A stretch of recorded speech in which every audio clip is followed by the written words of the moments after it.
All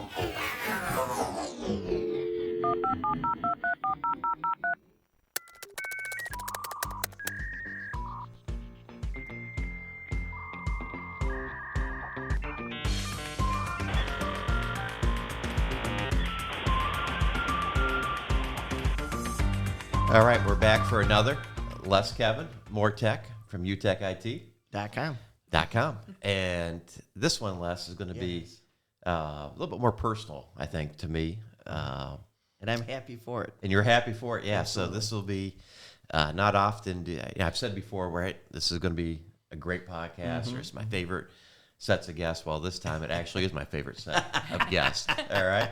Because it's not often you get to have a best friend, Yeah. a mentor, a parent, Yeah. guidance counselor, a coach, whatever you want to call it in your life on your podcast. Right. So today I'd like to introduce two special guests Yeah. that hail from Brighton, Michigan. And one is Howard McMillan, and the other is Ann McMillan. Are they the namesake for the famous McMillan Center in Ann Arbor? They are the namesakes for the McMillan Center, which world headquarters of UTEC, right? Right, yeah. So welcome, Howard and Ann. Thank you very much. So Howard and Ann are my in-laws, and Carolyn gets her beauty from her mom, and we get our wisdom from our father-in-law here. So You know, you left out one thing when you were introducing all the little things we do. Mm-hmm. And it's the one thing we really can't do often enough. The Punisher. The Punisher. You listed all these good things, but somewhere in there has to be the Punisher. Howard the Hammer. Howard the Hammer. Actually, I earned that award in one of my last stations. It was called the Golden Hatchet. Yeah, I got it. And the entire group had to go. So I'm just curious, how did you get that, or what precluded that decision? Several people who decided they didn't want to come to work on time. Yeah. Or come to work under the influence and things of that nature. And basically, they just weren't doing what I wanted them to do. Yeah. So I got the title. They got unemployment. So Hatchet, man. besides being my in-laws, there was more to it, and that's why I wanted to have them on today. I've had a couple folks ask before, hey, you got family in your business? And Yeah. I think that's always a cardinal rule of business is don't bring family into your business. And this was a no-brainer for me. But before we get into that, elaborate on what you've done before, and I think that will resonate with why we got you here. So we'll start with you, Howard. Tell us about that career at Digital. Well, I started with Digital as Digital Equipment Corporation. They were bought out by Compaq. But I started with them in 1977 when we were still working on computers with chips, little individual ICs on an individual board. And we Not integrated. it was just all Yeah. individual, and the backplanes. Anyway, these folks wouldn't even know what a backplane was. In today's world, they don't exist. It's all on the motherboard. But I was with them for about 25, 26 years. Yeah, wow. And before I left, I was regional operations manager for many different reasons or regions. And I was brought, and I did that because of my ability to organize and maintain. I'm a very, everything has a place, and every process has a place, and every little nuance to the process has a place. Yes. And Digital Equipment was actually the second largest computer company in the world, only bigger than just under IBM. Is it true that back in that era that the computers were so big that some of the repair crew would bring a ladder in and have to get in behind some of these panels? I've never seen one that big, but they were immense. A 5 megabyte drive was about the size of it was larger than a 33 1/3 record. Wow. And there was only one little drive in this huge cassette that you would stick in the machines. All the machines were programmed with paper tape. And I think 126K was the maximum amount of memory you could have in the machine. Mm-hmm. It was when I look at what we do today, there's more computing power on most people's watches than there was in 1977. And then I moved from there to IBM, working with one of the big three. We did all of their PCs in all their offices in North America, including Canada and Mexico. Wow. That was a job. Yeah. And So then those things were what, about like that big at the time? Yes. Weren't they were just. the gentleman that owned Digital Equipment, he didn't own it, he was the president, Ken Olson. He believed that even way back then, that all the business would eventually be done in I forget the word he used for it, but on a super network. It's what we call today the cloud. I got it, yeah. And this is back in 1980 or so. And that all the PCs, everything that you did, would be up there. And be would have just a dumb terminal. You come in, hit carriage return, and all the work would be done up there. The advent of the PC came along, and then our first PC must have weighed 100 pounds, and you couldn't push it through a door. Their idea of a PC was, and of course IBM had the smaller boxes. But the bottom line was that he was so far ahead of his time that he was thinking of the cloud even way back then. Yeah.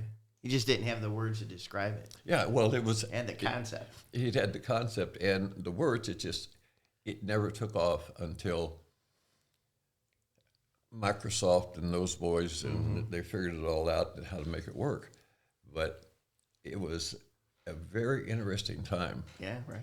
He always said I reminded him of his beginning of his career. He thought I was a dumb terminal. You're not? So, Ann, what did you do before you got trapped in this position? Actually, I went to work for Digital as well. And sort of the reason it all happened initially was because of Howard's career. We had moved several times. So we both were born and raised in Dayton, Ohio. And then that was at a point in time where if you wanted to advance, it was almost required that you change locations and move. So we had gone from Dayton, Ohio, down to Cincinnati up to Columbus, and then from Columbus to Detroit. And so we picked Kevin up along the way. Yeah. Sounds like you're on a nice upgrade path. And then he kept telling the kids that it was going to be warmer, and he goes, well, we did go west, but not far enough west compared to Columbus to make it be warm. Right, But so because of that, it made it easier for us if I actually worked at Digital also. Yeah, okay. Because then we could both move. And how'd you guys meet? how did we meet? Uh-oh. Actually, the first time she saw me, I was breaking into my sister's apartment. Yeah. Yeah, sounds like an aspiring choice there, Ann. Pulling a little B&E. Yeah. She thought it could only go up from there. Yeah, exactly. I lived in an apartment building, and Howard's sister lived next door. Okay. And so I was on my way in from work one day, and I see just the tail end of a person going through the living room window. And so my sister-in-law later, I said, this guy was climbing in your window. Now, see, she didn't call the police. I was just going to ask that. Marry him, call the cops. Marry him, call the cops. Did you use a coin on that decision? No. She saw my butt going through the window. So therefore, I got it, yeah. An appealing vision. There you go. Didn't want to slow down progress. but that would have been 50 years ago. Not today. Lots failed since. But so that's actually how we met. And then obviously living next door, and he had just moved. Okay. And was staying with his sister for a period of time. He'd gotten out of Vietnam, and so it was. So were either of you employed at Digital at the time, or still trying to figure your ways? No, we were not.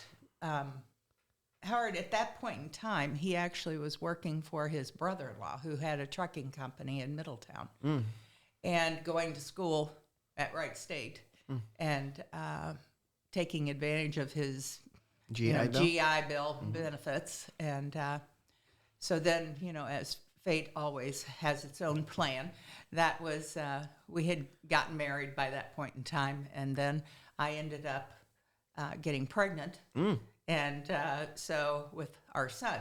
Yeah. And so we, at that point, he decided that he probably needed to have a more lucrative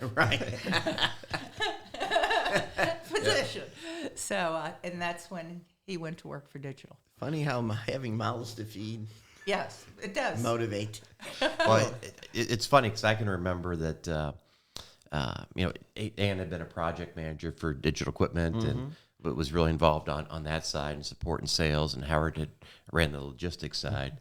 And if we go back, we peddled copiers, right? And I was trying to make my way down for American Photocopy and Dank at the time. And I remember many conversations down in the basement, and Howard was, I think he was the first guy to do MPS because he was like, you got to get these LN03 printers here.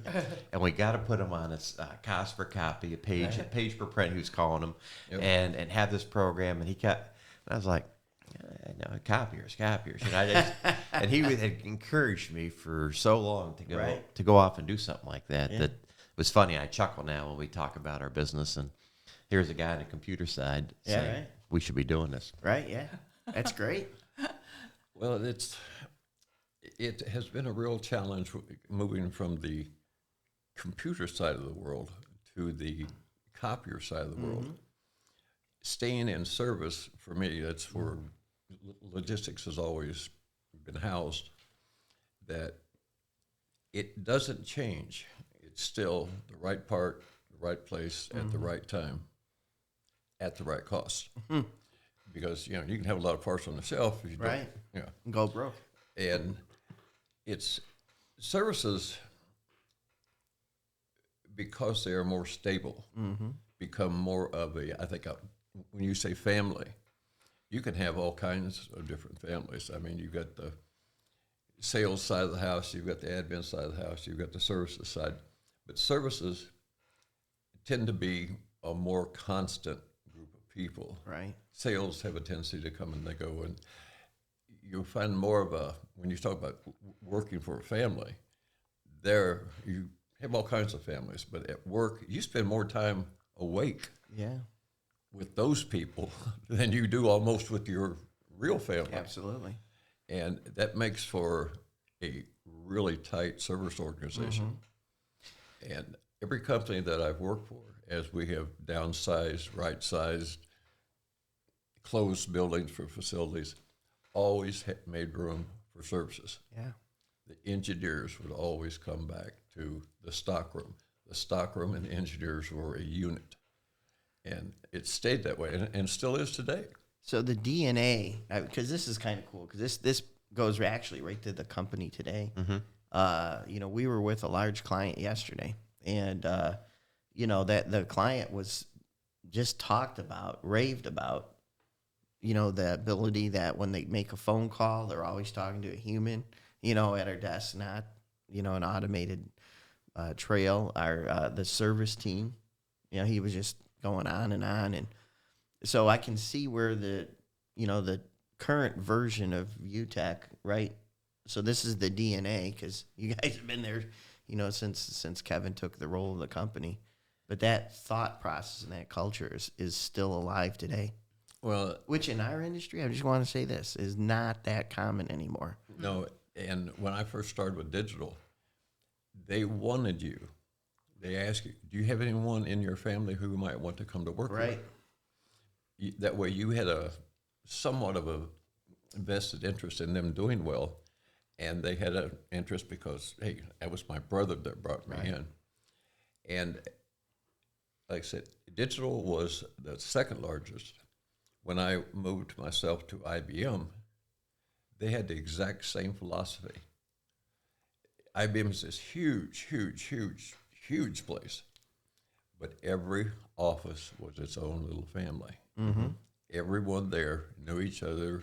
They had annual picnics, Right, and annual nights, service awards, and that's from the largest to the smallest. It's the family unit that holds that business together. In this case, he gets to be Papa. Well, no, there is a lot of. Yeah, but I know who takes him to the shed when he goes off. And Exactly. As we say, we have an opinion. We just have to ask Ann what it is, right? yeah, they even programmed the what's the little disc you talk to? Alexa. Alexa, who's the boss? And Well, it says Kevin thinks he is. But it's real. Well, I know who runs the place. But no, I think it's in our whole DNA because I've grown up, raised by them in the basement, and Howard is always adamant it's service, it's service, it's service. You know, he didn't want to talk to me for a long time because he knew we were in sales. You know, but he said at the end of the day, you know, sales have got to sell it, but it's really service delivers it, and service determines whether we ever get to sell it again. And we've tried to carry that mindset over, Absolutely. and make an experience that a customer's proud of. And, Yeah, I love that line, the customer experience. I mean, it just exudes. well, even the sales department really and truly is a service department. They service their customer by bringing them new products, new services that we could provide, Right? and keeping that relationship alive. Maybe the engineer or the technician going out there, but the salesman still has to maintain their relationship with the customer, 100% agree with that. because it's all about relationships in business. It's easier to keep your current client than it is to go out and get a new Right, one. yeah. And it's up to service to ensure that sales, when they come in the next time, isn't dodging bullets. That, you know, their last service call. You know, service is the person that answers the phone at 5 o'clock on Friday. Yeah, yeah. You know, it rings and you go, oh God, and you pick it up anyway. But the problem will always be solved. And that's what maintenance does. That's what services do. We solve the problems. Sales gets to create them, by the way. Yeah.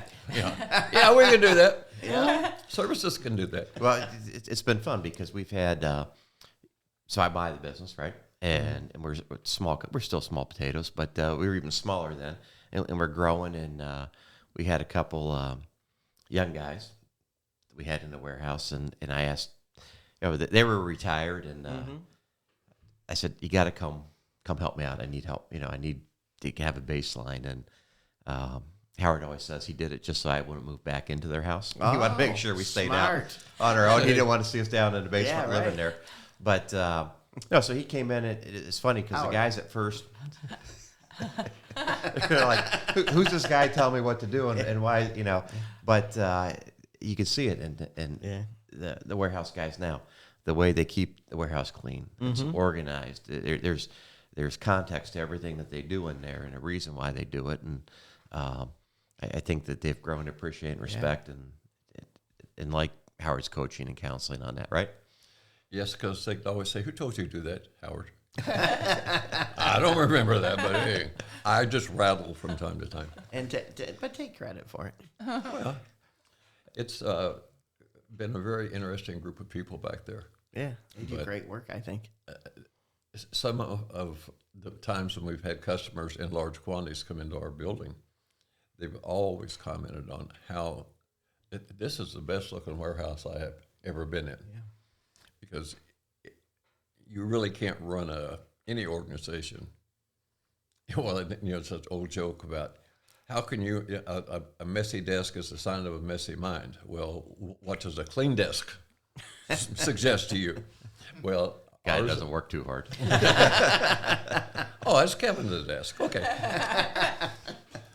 But That's why Yeah. say I come from everything has a place and everything should be in it. Yes. Because you can have all the tools you need, but if you can't find it, So one of the questions that come up from that statement is, where's Kevin's place? Is it in your basement? Or? well, he was right that for a long time I didn't want them having to move into my basement. As we get older, I don't want to have to move into his. He's got a great basement, a TV and a heater and a bedroom and a bath, but really I'd just soon stay where we're at. Gotcha. And so, you never saw it at the old place. I mean, what a dump we had. I think I always say we would have had more credibility if we were selling stuff out of a trailer.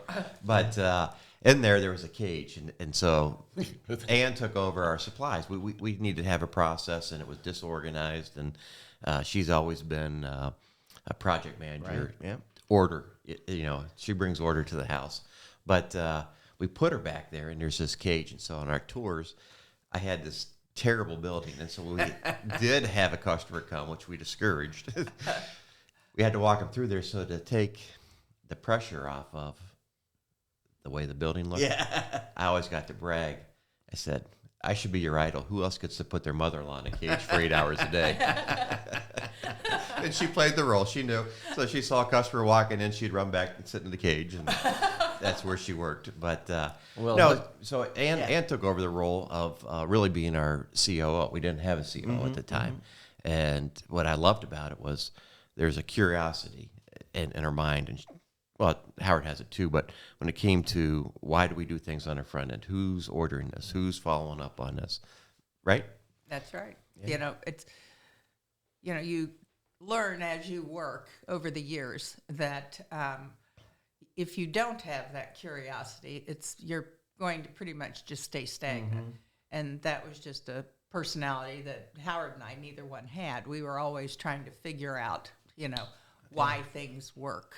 How the to way make they it better. do. It's almost like trying to learn a piece of software. And, you're going in with, if something as basic maybe as Excel, and all the features that it has on it. But if you're only content with putting numbers in a row and adding them up, then, you're missing a lot of the picture. So one of the things we have different committees within the company, for improvement, and our process improvement team, and we're going through a lot of different automation projects right now. But what I do notice or observe is that your contribution on that, I think you're the one who actually knows what's behind the software in every facet of the business. Well, again, it's funny, and people don't see it all the time in the company. Sometimes they think they're getting picked on, right? If Ann comes over and says, why are you doing it this way? We got to do it this way. But they're the ones that take and automate, taking the manual home. They've read it twice. I think you're on your third edition of reading that thing. They both look at me and go, who created this terrible software?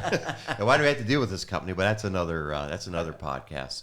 But no, they have taken the time to learn that, and they understand it. And again, they always stress it's so important. You may do something to fix your job here, but the ramifications down the line impacts everybody else. And so she's played the role, and she's a good sport about it. We like to pick on her, but when people see her coming, they know there's probably a corrective action conversation happening.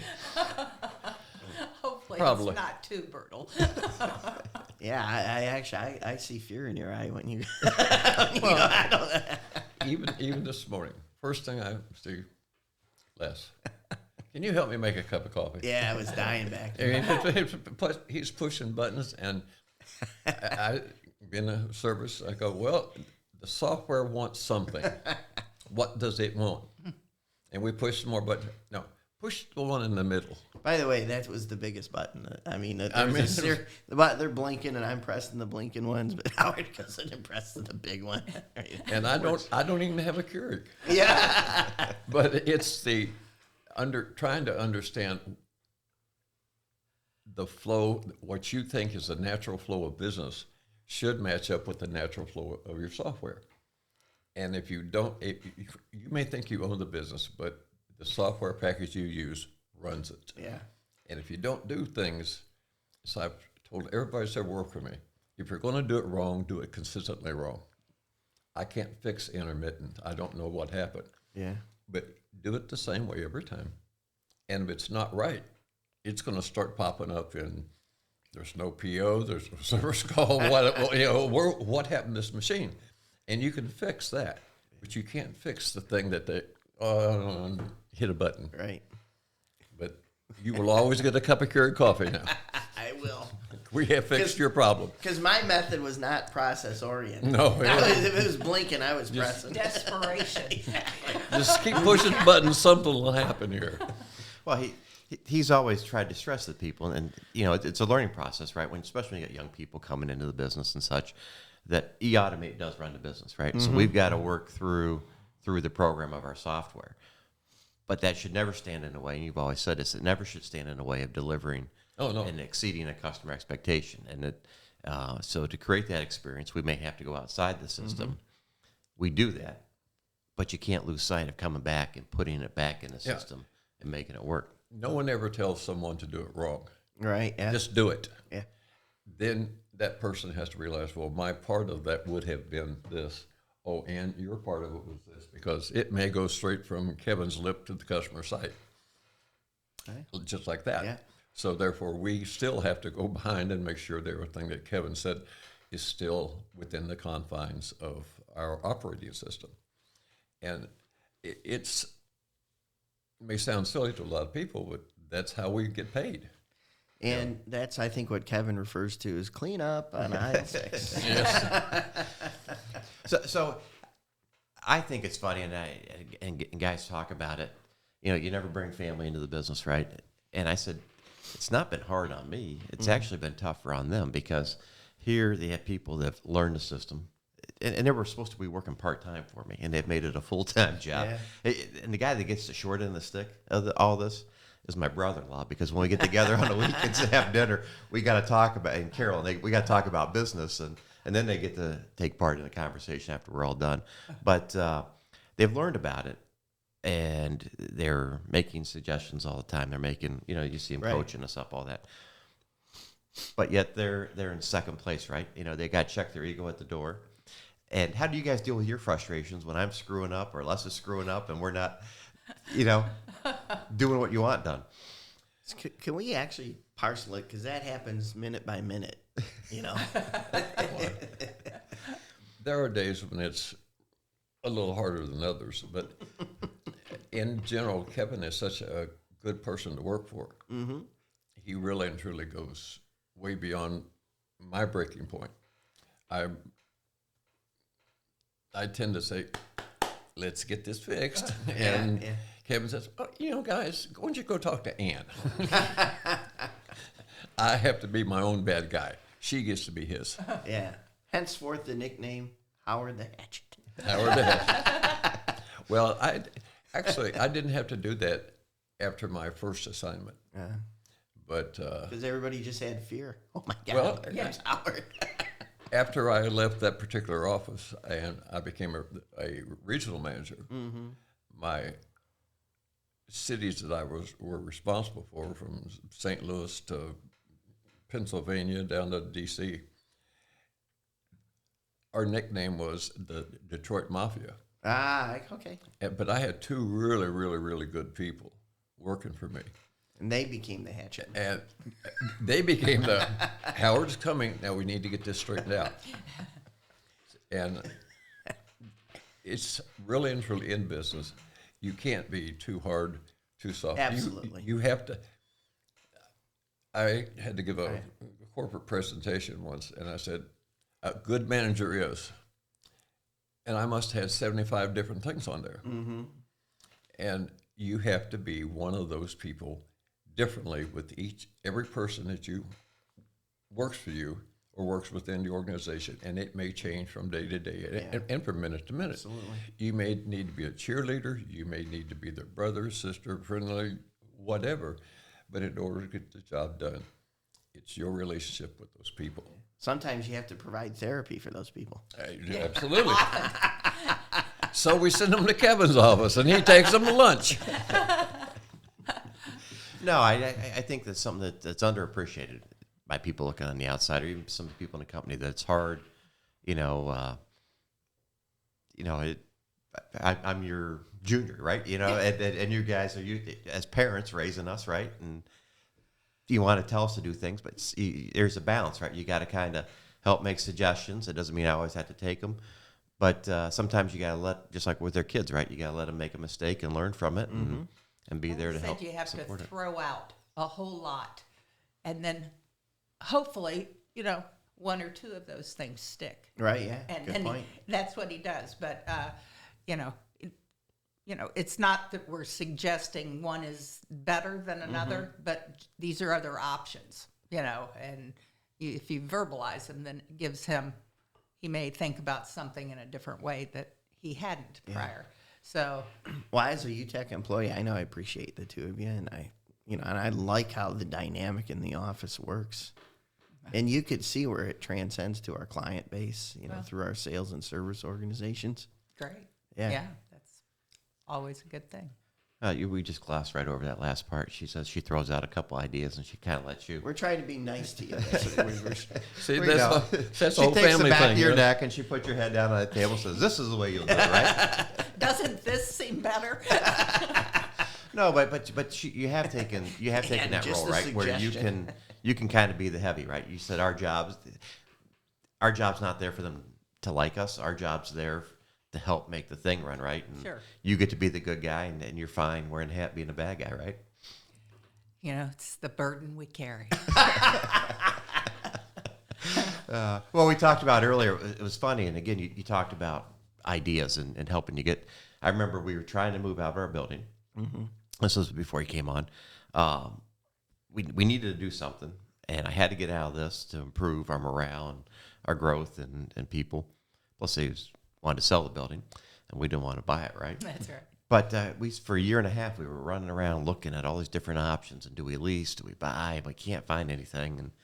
And Howard just said, "Just go buy the damn thing. You've done enough studies on it. You see that it works." And I said, Paralysis by analysis. what happens? And he goes, "Well, if I have to liquidate my 401k to keep you solvent, I'll do it." And I thought at that moment, what a generous thing to offer. You know what I mean? Right, He's saying, "I'll liquidate this if you need me to as a backstop." And it really gave me the confidence to say, "All right, let's pull the trigger on this." And we've done it, and we haven't had to do that, thankfully. So this is kind of like how Tiger Stadium became named Comerica, and so the UTEC building is called the McMillan Center. McMillan Center. So that was part of the agreement, right? Naming Yeah, but rights. it didn't cost us nearly as much as the Comerica Center. All did. right, well, No, but he said, "Why'd you put my damn name on there?" But I said, "Well, I wanted to pay honor because we wouldn't be here." I mean, I was struggling with making that decision. It's a big leap of faith. And he just said, "Hey,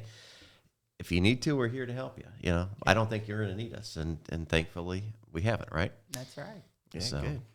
Well, that's part of your family. See, that's what I'm talking about, families. You have a family at home, you have a family at work, you have all the people that work outside of this building. They're your cousins and remotes and so on and so forth. But everyone gets to be part of the same organization. By the time we're in 4 or 5 different cities, it'll be the same thing. But you have to be able to bring that relationship. Yeah, agreed, 100%. And that's why the IBMs, the Digitals, And UTECs. and UTEC all want to work with a family-oriented kind of thing. It cannot be that cold. Yeah. It just can't. People won't want to come to work. So in our industry, I mean, literally in our industry, that's a very, very rare concept. Like right now you can't open up an email without seeing somebody else buying somebody else, or so they just keep gobbling up other companies. And when your growth is through acquisition as opposed to excellence, you run a lot of risk. Sure. You run a lot of risk of losing that culture. Well, there's a theory in business that says change for the sake of change is good. It forces people out of their Comfort zone? their comfort zone. It makes them think of things in a different way.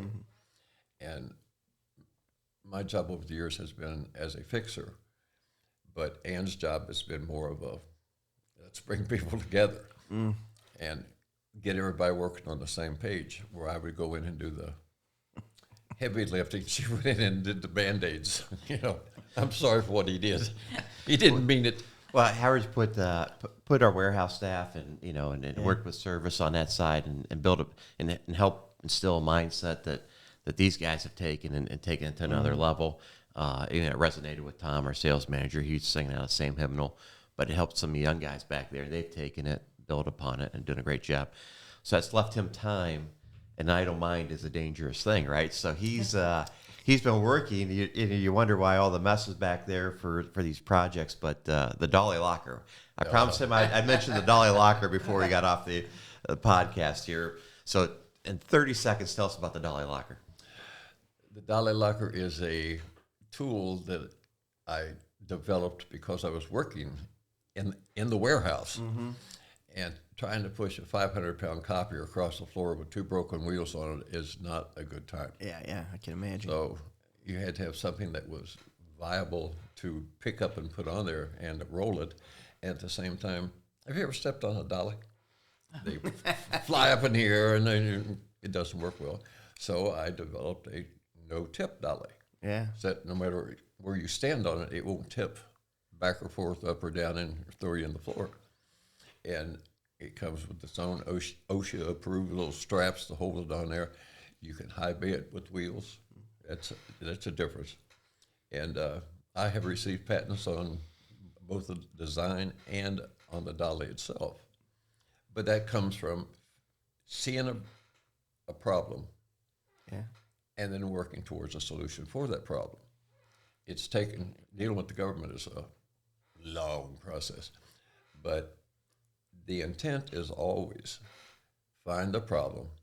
If it is a problem, maybe it's not, and make it better. Leave everything that you do or leave, make it better than it was when you found it. Yeah. And we're in the final stretch of bringing that dolly locker to the market. Yes. So we got 24 people listening to this podcast. So I don't want your website to crash when they go to find out more information about it. Well, if it does, it's these people's fault right here. So no, thank you for coming on. Yeah, I want to thank you for my parents did a great job putting me in position to grow and succeed. These two have been my parents since 18, 19, and they're the ones. Year 18, 19? No, Mom's been around that long, but that's when we started hanging out together as a clan. But you've taken and made sure that we succeeded and put us in position, raised us, and I've been parents to my 3 kids, you know what I mean, and great-grandparents, and made sure that we could do things at work, and you would take care of the kids if we had to. And so thank you. I appreciate it's a best friend, it's a parent, it's a coach. It's been a wonderful experience. And I just want to add, as an employee of UTEC, I can see the the core of the company and why it is what it is. So we appreciate you. Well, thank you very much. It's very nice for you to say that. So we normally close these out with what flavor of scotch, but knowing that you're still have a full work day, and that you're big coffee drinkers, we're going to go with what flavor of coffee? Because I know the guys back home at the office will like this answer. What flavor of coffee? Oh, Costco. Yeah, I was going to say that. Yeah, okay, the brand anyway. Yeah, we do. I like Costco coffee through a bun. That's what we use. Exactly. I knew you were good. And there's a Costco coffee machine at their house. Oh. They don't even drink coffee, really. So here's a test on Howard. And how long does it take from the time you drop the tray down and the auto kicks to the... It was supposed to be 3.5 minutes. Yeah. And he timed it for me.